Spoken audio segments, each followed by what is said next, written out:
Welcome to Not Milk Never Milk. Subscribe if you're lactose intolerant. You need a few essentials first.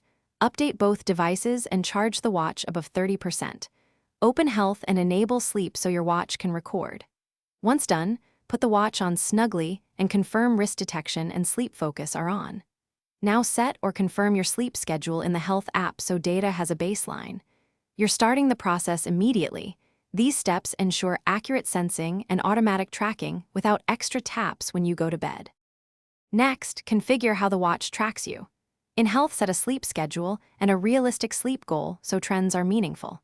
Then open watch settings and enable sleep tracking with motion and heart rate permissions. This allows the watch to infer sleep phases. Once done, configure wind down and sleep mode to reduce interruptions and let the watch switch to a simplified display. Make sure Do Not Disturb behaves correctly. That prevents false wake events, but still records movement and heart rate data. Finally, complete the process by testing a full night and reviewing results in Health the next morning. Syncing can take a few minutes. If you see missing or sparse data, first confirm sleep access, motion and fitness, and heart rate permissions.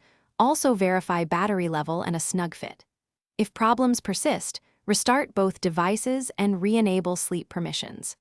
As a last resort, unpair and repair the watch or contact Apple support, but usually permissions.